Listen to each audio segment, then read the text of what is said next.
नमस्कार भारत। आज हम बात करेंगे इन्फ्लेशन के बारे में। तो इन्फ्लेशन क्या होता है?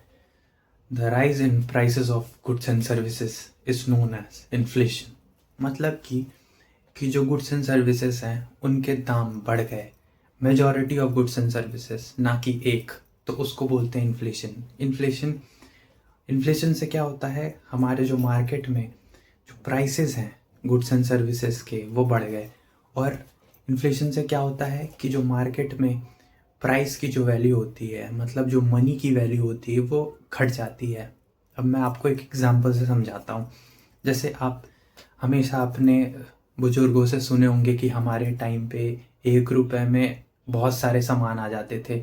आज के टाइम पे 1 रुपए की तो वैल्यू ही ख़त्म हो चुकी है। 1 रुपए क्या, अगर आप 500 रुपये लेके मार्केट में निकलोगे तब जाके शायद आप 2-3 दिन, 4 दिन, 5 दिन की सब्जी ले पाओ। लेकिन पहले 10 रुपये लेके अगर कोई निकलता था तो उसमें आराम से महीनों भर का राशन आ सकता था, है ना। तो वो किस लिए बढ़ा? वो इतना प्राइस की जो वैल्यू है, मतलब जो मनी की वैल्यू है, वो इतनी डीवैल्यूएट कैसे हो गई, वो नीचे कैसे चली गई? वो इन्फ्लेशन की वजह से हो गई, है ना। तो ये होता है इन्फ्लेशन। अब इन्फ्लेशन जो है, अब जैसे जैसे इकोनॉमी ग्रो करती है, हाँ ठीक है, लेकिन एक सर्टेन लेवल तक इन्फ्लेशन ठीक होता है ना। अब ऐसा नहीं कि आज 5 रुपए में आपको पार्ले जी मिल रहा है, उसके अंदर 10 बिस्किट है, कल को जाके मान लो 5 साल बाद वही 5 रुपए में आपको 2 बिस्किट मिलने लगे, तो ये तो बहुत बेकार है इकोनॉमी के लिए, है ना। इस लेवल का इन्फ्लेशन नहीं। इन्फ्लेशन बढ़ता है लेकिन उसके साथ साथ प्रोडक्शन भी बढ़ना चाहिए। तो हम बात करेंगे कि इन्फ्लेशन किन किन कारणों से होता है। तो पहला होता है कि डिमांड पुल इन्फ्लेशन। जैसा कि आप नाम समझ रहे हो, डिमांड पुल मतलब मार्केट में डिमांड बढ़ रही है। डिमांड बढ़ने से क्या हो रहा है? इन्फ्लेशन हो रहा है। अब मैं आपको एग्जांपल से समझाता हूँ। जैसे मान लो कि कोई भी, मतलब जैसे सबसे तगड़ा एग्जांपल है फेस्टिव सीजन्स का। अपने यहाँ पे जब भी फेस्टिव सीजन्स होते हैं ना, खास करके वहाँ पे देखोगे आप कि प्राइसेस बढ़ जाते हैं। वहाँ पे सबसे ज़्यादा सेल का यूज़ होता है। अब सेल वगैरह जो लगाती है कंपनीज, है ना, फ्लिपकार्ट, अमेजोन, ये तो कस्टमर्स के लिए लगाती है, लेकिन अल्टीमेटली देखा जाए तो प्राइसेस अल्टीमेटली बढ़ जाती है। तो वहाँ वो लोग फ़ायदे में, प्रॉफिट में निकलते हैं। तो क्या हो रहा है? वो डिमांड पुल हो रहा है, मतलब डिमांड जो है उसकी वजह से इन्फ्लेशन हो रहा है, क्योंकि सप्लाई तो लिमिटेड है लेकिन डिमांड बढ़ रही है। तो जैसे धनतेरस पे होता है ना, हमेशा आप कुछ ना कुछ खरीदते हो, तो आप नॉर्मल डे पे देखोगे कि प्राइसेस जो है उस लेवल पे नहीं होंगे, लेकिन उस टाइम पे, है ना, प्राइसेस बढ़ जाएंगे। आप सबसे बढ़िया एग्जांपल ले लो छठ पे। छठ पे क्या होता है कि जो फल के प्राइसेस होते हैं अपने आप बढ़ जाते हैं। तो दूसरा जो कॉज है इन्फ्लेशन का, वो है cost push inflation. Cost push inflation में क्या होता है, आप जैसा कि नाम से ही जान सकते हो कि कॉस्ट जो है इन्फ्लेशन को पुश कर रही है, मतलब बढ़ा रही है कॉस्ट। क्यों? क्योंकि कॉस्ट खुद बढ़ रहा है। अब मैं आपको एग्जांपल देता हूँ। जैसे मान लो मेरी कंपनी है, वो क्या करती है, पेपर बनाती है। अब मान लो कि फ्यूल के प्राइसेस है ना, ट्रांसपोर्टेशन के लिए चाहिए ना फ्यूल के प्राइसेस। अब कुछ भी फ्यूल हो गया, आप सीएनजी कुछ भी फ्यूल ले लो, उसके प्राइसेस बढ़ गए, है ना, पेट्रोल डीजल कुछ भी। तो उससे क्या होगा कि मेरे कंपनी के ओवरऑल प्रोडक्शन में फ़र्क पड़ेगा, है ना। मान लो और रॉ मटेरियल के प्राइसेस में बढ़ गए। जैसे मेरी पेपर की फैक्ट्री है, तो मेरे लिए रॉ मटेरियल सबसे मोस्टली यूज़ करने वाला क्या होगा कि वुड्स, है ना। मैं लकड़ी का यूज़ कर रहा हूँ और लकड़ी नेचुरल रिसोर्स है, वो लिमिटेड स्टॉक में है ना।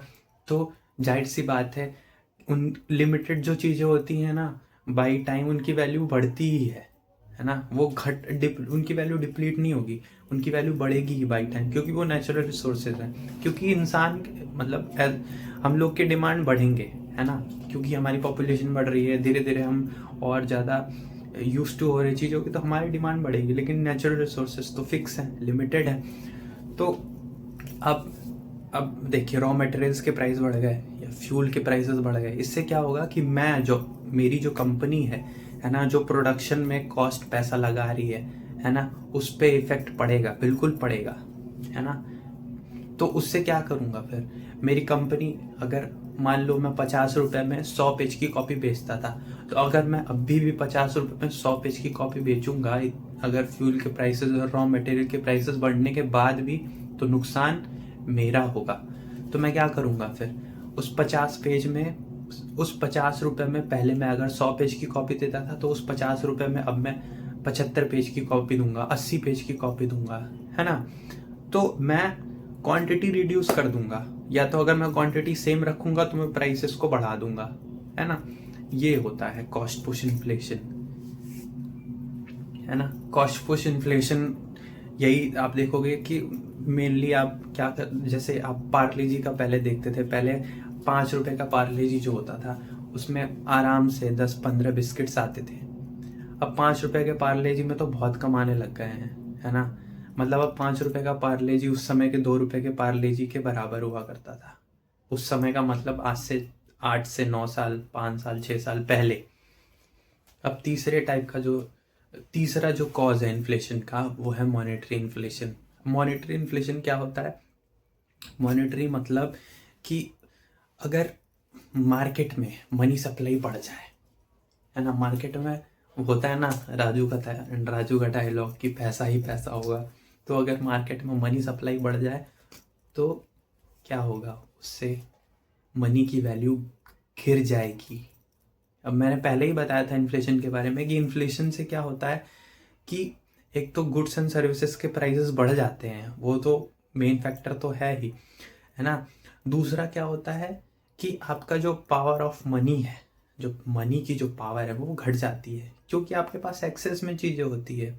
और आज मैं आप लोग, अब बहुत हम छोटे थे, है ना, हमको बहुत हमेशा लगता था, हमारे दिमाग में यही बैठा होता था, एक मिथ होता था कि हमारे पास ज़्यादा पैसे होंगे।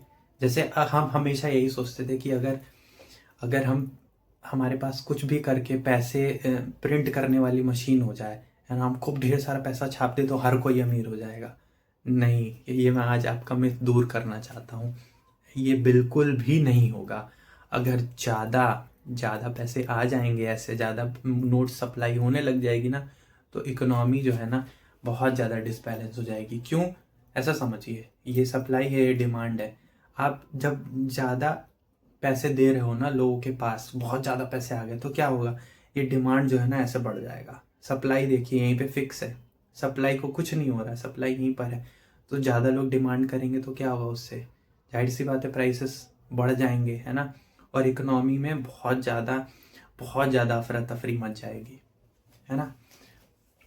तो वही होता है सीन। तो इसीलिए हमेशा, है ना, ये जो पैसा है ना, मनी हमेशा ही जो गुड्स एंड सर्विसेज होते हैं उसके, मतलब ऐसा समझो कि प्रोडक्शन के साथ साथ आपकी वैल्यू बढ़नी चाहिए।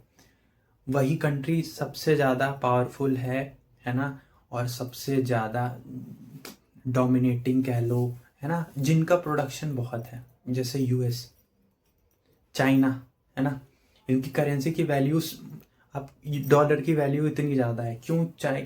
जो यूएस है, बहुत ज़्यादा सप्लाई है उनकी, बहुत ज़्यादा, उनका एक्सपोर्ट भर के एक्सपोर्ट होता है उनका, है ना। सारे सर्विसेज सब कुछ तो यूएस का है। चाइना देखिए पूरा मैन्युफैक्चरिंग हब बना रखा है।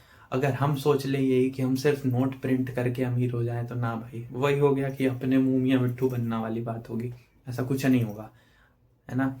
उल्टा इकोनॉमी में अफरा तफरी मच जाएगी। तो इसीलिए हमको, अगर इकोनॉमी को इसीलिए बोला जाता है, इकोनॉमी को बढ़ाना है, अपने ग्रोथ को बढ़ाना है, तो प्रोडक्शन बढ़नी चाहिए। प्रोडक्शन, है ना, प्रोडक्शन अपने यहाँ पे ऑलरेडी डिमांड बहुत है डिमांड अपने यहाँ पे, लेकिन ये अपने यहाँ पे जो प्रोडक्शन है बहुत लिमिटेड है, अपने यहाँ पे सोर्सेज बहुत लिमिटेड है ना। तो ये होता है मॉनेटरी इन्फ्लेशन, है ना। इसी को कंट्रोल करने के लिए, अगर आप मेरी पिछली वीडियोस देखे होंगे तो मैं आपको बताया होंगे SLR, है ना, और CRR, है ना, रेपो रेट। यही जो इन्फ्लेशन होता है, इन्हीं को कंट्रोल करने के लिए सारे टूल्स होते हैं, है ना। वो RBI जो है इनको यूज़ करके अपनी इकोनॉमी को बैलेंस करती है ना, ये सारे टूल्स। तो अगर आपको और डेप्थ में समझना है तो मेरी पुरानी वीडियोस को आप ज़रूर देखिए। और फिलहाल के लिए इतना ही। अगली वीडियो में मैं बताऊंगा इफ़ेक्ट्स क्या होंगे इन्फ्लेशन के। अगली वीडियो में इन्फ्लेशन के इफ़ेक्ट्स बताऊंगा और इन्फ्लेशन के टाइप बताऊंगा। मुझसे जुड़े रहिएगा क्योंकि अगली वीडियो बहुत ही मज़ेदार होने वाली है।